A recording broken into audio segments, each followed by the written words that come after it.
ಎತ್ತಪ್ಪೇ ಶರಣಂಗೆ ತೊತ್ತಪ್ಪೇ ಶರಣಂಗೆ ಎತ್ತಪ್ಪೇ ಶರಣಂಗೆ ತೊತ್ತಪ್ಪೇ ಶರಣಂಗೆ ಭೃತ್ಯನಾಗಿ ಸದ್ಭಕ್ತರ ಮನೆಯ ಬಾಗಿಲ ಕಾಯ್ದಪ್ಪ ಭೃತ್ಯನಾಗಿ ಸದ್ಭಕ್ತರ ಮನೆಯ ಬಾಗಿಲ ಕಾಯ್ದಪ್ಪ ಸೊಣಗನಪೇ ಕರ್ತಾರ ನಿನಗೆ ಸೊಣಗನಪೇ ಕರ್ತಾರ ನಿನಗೆ ಕರವೆತ್ತಿ ಹೊಡವಡುವ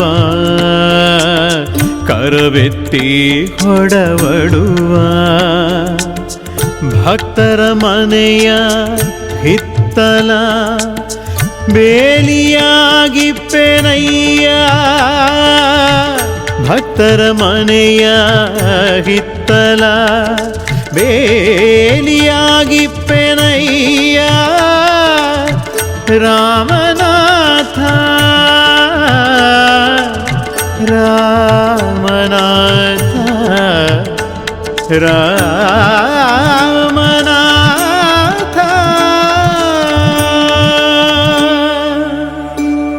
ಪ್ರಸ್ತುತ ವಚನದಲ್ಲಿ ದಾಸಿಮಯ್ಯನವರು ವಿನಯವನ್ನು ಕುರಿತು ಹೇಳಿದ್ದಾರೆ.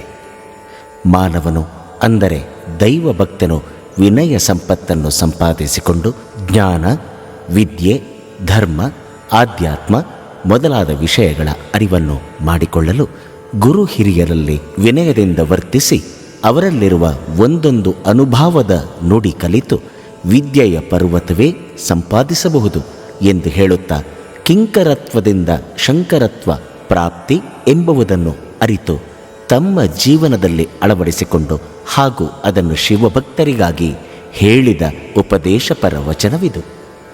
ರಾಮನಾಥನು ಭಕ್ತರ ಪಾಲಿಗೆ ಎತ್ತಾಗುವ ಇಲ್ಲವೇ ಸೇವಕನಾಗಿ ಅವರ ಮನೆಯ ಬಾಗಿಲನ್ನು ಕಾಯುವ ನಾಯಿಯಾಗುವ ಎನ್ನುತ್ತಾ ಅವನನ್ನು ಸದಾ ಅರ್ಚಿಸಿ ಆರಾಧಿಸುವ ಭಕ್ತರ ಮನೆಯ ಹಿತ್ತಲ ಬೇಲಿಯಾಗುವನೆಂದು ಎಂದಿದ್ದಾರೆ ದೇವರ ದಾಸಿಮಯ್ಯನವರು.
ದಾಸಿಮಯ್ಯನವರು ಪ್ರಸ್ತುತ ವಚನದಲ್ಲಿ ಶಿವಶರಣರ ವಚನಗಳ ಮಹಿಮೆ, ಶಕ್ತಿ ಎಷ್ಟಿದೆ ಎಂಬುದನ್ನು ವ್ಯಕ್ತಪಡಿಸಿದ್ದಾರೆ.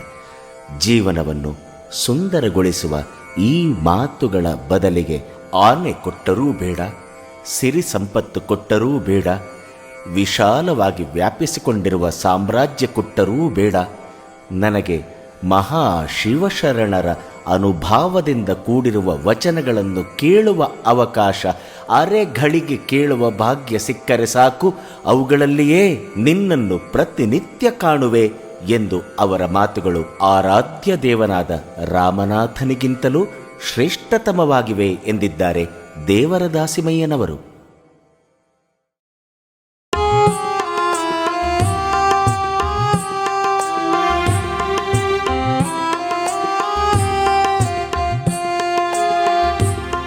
ಕರಸ್ಥಲದ ಜ್ಯೋತಿದು ಕರವಿಟ್ಟ ಎರಕವಿದು,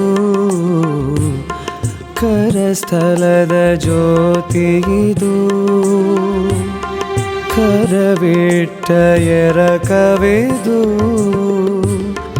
ಇದರ ನೆಲೆಯ ತಿಳಿದು ನೋಡಿದಡೆ ನಿಜದಾನಂದವು.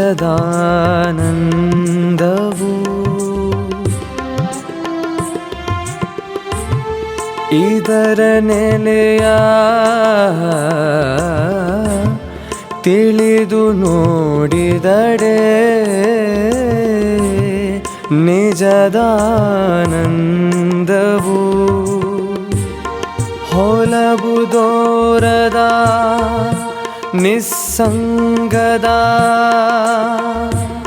ಹೊಲಬನರಿದು, ಹೊಲಬುದೋರದ ನಿಸ್ಸಂಗದ ಹೊಲಬನರಿದು, ಕೂಡಿದಾತನೇ ಶರಣ ಕಾಣ ರಾಮನಾಥ, ಕೂಡಿದಾತನೇ ಶರಣ ಕಾಣ ರಾಮನಾಥ, ಕೂಡಿದಾತನೇ ಶರಣ ಕಾಣ ರಾಮನಾಥ, ಕೂಡಿದಾತನೇ ಶರಣ ಕಾಣ ರಾಮನಾಥ, ರಾಮನಾಥ.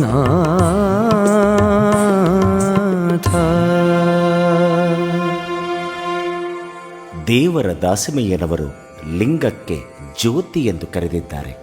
ಹೃದಯದಲ್ಲಿರುವ ಆತ್ಮಜ್ಯೋತಿಯು ಕರಸ್ಥಲದ ಜ್ಯೋತಿಯಾಗಿ ಸ್ವೀಕರಿಸಿ ಅದನ್ನು ಅರಿತುಕೊಂಡಾಗ ಆತ್ಮಜ್ಞಾನದ ಅರಿವು ಆಗುತ್ತದೆ.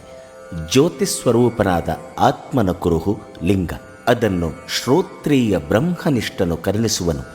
ಈ ಕುರುಹಿನಿಂದ ತನ್ನ ನಿಜಸ್ವರೂಪವನ್ನು ಹೊಂದಿದ ಅಜ್ಞಾನಿಗೆ ಮುಕ್ತಿಯಲ್ಲಿಯದು. ಧೂಮರಹಿತ ಸ್ವಯಂ ಪ್ರಕಾಶನಾದ ಜ್ಯೋತಿಯಿಂದ ಅಜ್ಞಾನವು ಕಳೆದು ಹೋಗುತ್ತದೆ. ಲಿಂಗವು ಸಹ ಜ್ಯೋತಿಸ್ವರೂಪವಾಗಿರುವುದರಿಂದ ಅದು ಸಹ ಅಜ್ಞಾನವು ಕಳೆಯುತ್ತದೆ ಎನ್ನುವರು ದೇವರ ದಾಸಿಮಯ್ಯನವರು.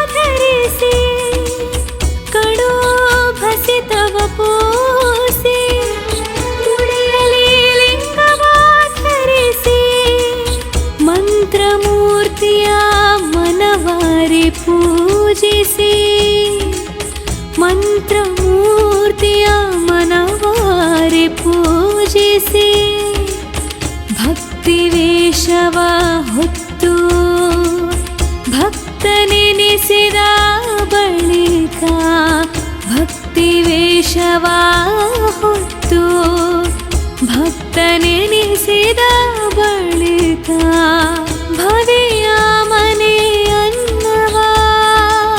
ಅಮೇಧ್ಯವೆಂದೇ ಕಾಣಬೇಕು. ಭವೆಯ ಮನೆ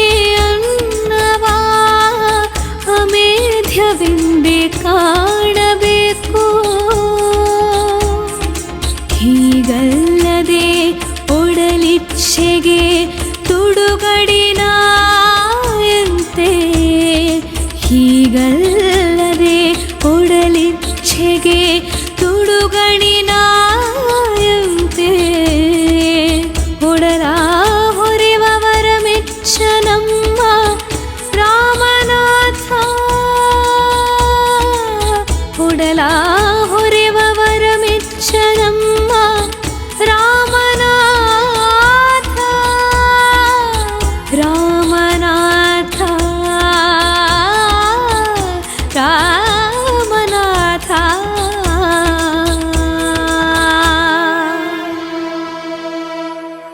ಧಾಂಬಿಕ ಭಕ್ತನ ಇರುವಿಕೆಯನ್ನು ಇಲ್ಲಿ ಕಾಣುತ್ತೇವೆ. ತಾನು ಒಬ್ಬ ಶ್ರೇಷ್ಠ ಭಕ್ತನೆಂದು ಹಣೆಯಲ್ಲಿ ವಿಭೂತಿ, ತಲೆಯಲ್ಲಿ ಲಿಂಗವ ಧರಿಸಿ ಲಿಂಗ ಪ್ರಸನ್ನ ಭಾವದಿಂದ ಪೂಜಿಸುವ ಶರಣನ ವೇಷ ಹಾಕಿ ಭಕ್ತನೇ ಆಗಿರುತ್ತಾನೆ. ಇವನ ಮನೆಯಲ್ಲಿ ನಿಜವಾದ ಶರಣನು ಅಥವಾ ಭಕ್ತನು ಮನೆಯಲ್ಲಿ ಊಟ ಮಾಡಬಾರದು. ಅದು ಉಂಡು ಕಾರಿದ ಹೇಸಿಗೆಯಂತೆ ಕಾಣಬೇಕು. ದೇಹೇಂದ್ರಿಯಗಳ ಚಪಲತೆಗೆ ಒಳಗಾಗಿ ಕಳ್ಳ ನಾಯಿಯಂತೆ ಹೊಟ್ಟೆ ಹೊರೆದರೆ ಈಶ್ವರನು ಮೆಚ್ಚುವುದಿಲ್ಲ ಎಂದು ದಿಟ್ಟತನದಿಂದ ಹೇಳಿದ ದಾಸಿಮಯ್ಯನವರ ಮಾತಾಗಿದೆ ಈ ವಚನದಲ್ಲಿ.